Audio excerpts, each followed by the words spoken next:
I recently took care of a patient who had a long history of pain and bleeding, and I want to tell you the story of success.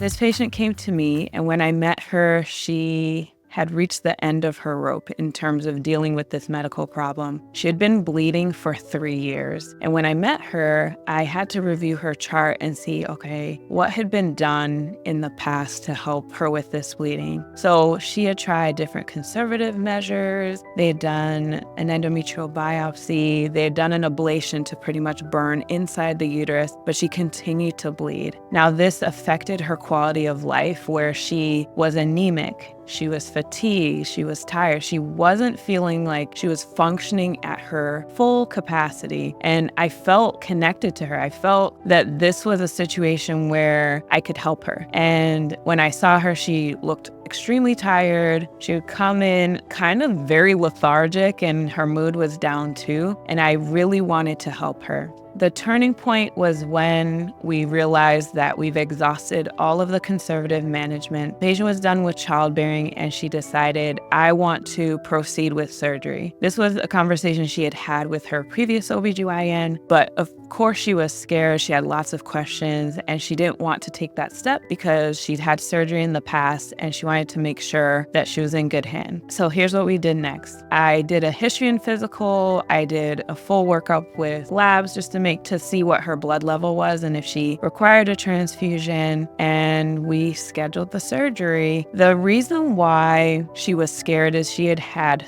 3 prior abdominal surgeries and she remembered them. So she had lots of questions. I explained what I was going to do, as I do with all of my patients, and that alleviated a lot of her fear. And every time she saw me, I was able to explain what I was going to do, and she was able to explain back what I was going to do. So by the time we got to the pre-op area, she was cool, calm, collected. She was relaxed. And again, I told her exactly what I was going to do and some of the issues I may encounter, which wasn't new to her. She knew that I may encounter lots of scar tissue. She knew the procedure would take probably longer than the usual hysterectomy. So she knew the surgery may take longer than a usual hysterectomy, which means that I removed the uterus. I also counseled her on prophylactic, it's called salpingectomy, where I remove the tubes to prevent ovarian cancer. So we did the case. Everything that I had counseled her on did actually happen. The procedure took longer than a typical hysterectomy where there's no adhesions. We had lots of adhesions, but I had talked to her and her family prior to surgery. That way they could anticipate things. And I think a lot of patients, they get scared because they don't know what's happening to their body. So when she came out of anesthesia and was in the recovery room, I told her what happened. I had pictures for her, and she was just so grateful that this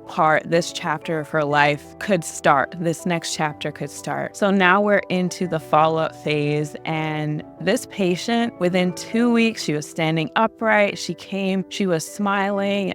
It was like a different person. And she said her pain was gone. The bleeding was gone, which we want because we've taken out the uterus. So she wasn't having this chronic bleeding, and I'm very optimistic for her future. And she was asking me, can I start dancing again? So things like that, they get me excited, especially because I can improve or work with patients to improve their quality of life. So I have high hopes for her that she's gonna now soar and do all these things that she wasn't able to do before. So I'm so excited for her. The reason why I'm sharing this story is to have a connection with you if you are suffering from abnormal bleeding, heavy bleeding, or you've tried a lot of conservative management and it just isn't working. I want to reassure you that you're not the only one going through it. And if you have questions about this, please bring this up with your OBGYN. We want to help you. We want to improve your quality of life. So if you have any questions about this topic that I didn't cover, please leave them in the comments. Make sure to subscribe, and I will see you in the next video.